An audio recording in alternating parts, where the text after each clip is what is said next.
15 বছর ধরে চলা, আর বিশেষ করে গত 2-3 বছর যদি বলেন, সেই সময় ধরে একেবারে জমে ওঠা উত্তাল গণ আন্দোলনের মধ্যে ছাত্র শ্রমিকদের দেখিনি। খুব বড় দুর্বলতা।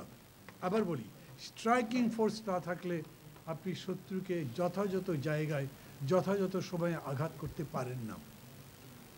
এটা ভেবেও মতিন ভাইয়ের কথা খুব মনে হয়েছে। অতএব ডাক্তার ইরান যখন আমাকে বললেন, আমি একদম এক কথাই বলেছি, যেদিনই হোক আমি ওনার এই আলোচনা সভায় বা স্মরণ সভায় যাব। এজন্যই আসা আমার, প্রধানত তাকে শ্রদ্ধা জানানো। আমার বক্তব্যের শুরুতেই আমি সেই সময়ের শ্রমিক নেতা, পরবর্তীকালে জননেতা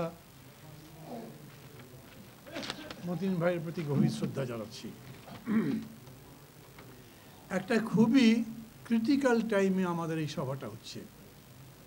ক্রিটিক্যাল বলছি কেন, 7 জানুয়ারির পরে পরিস্থিতি নিয়ে সবার মধ্যেই বিভিন্ন রকম ভাবনা।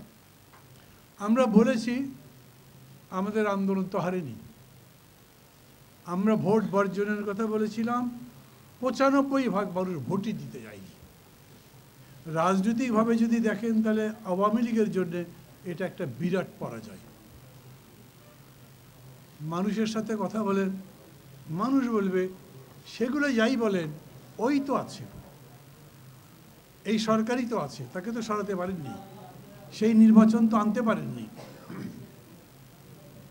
এবং মানুষের মধ্যে আমি এরকম কথাও বলতে শুনি, এই 15 বছর ধরে পারেননি, আগামী 5 বছরেও পারবেন না, ও 5 বছরই থাকবে।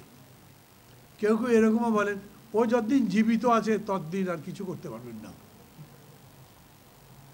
আপনারা কি মনে করেন?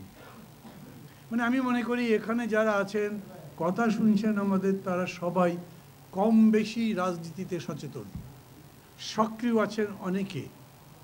একদম নিজের বিবেককে, মনকে, চেতনাকে প্রশ্ন করেন, আপনারা কি মনে করেন? ওবায়দুল কাদের বক্তৃতা করেছে না, ইলেকশনই করলে না, আবার তোমরা জিতলে কীরকম করে? কি মনে করেন জিতেছি আমরা? বর্তমান পরিস্থিতিটা কেমন?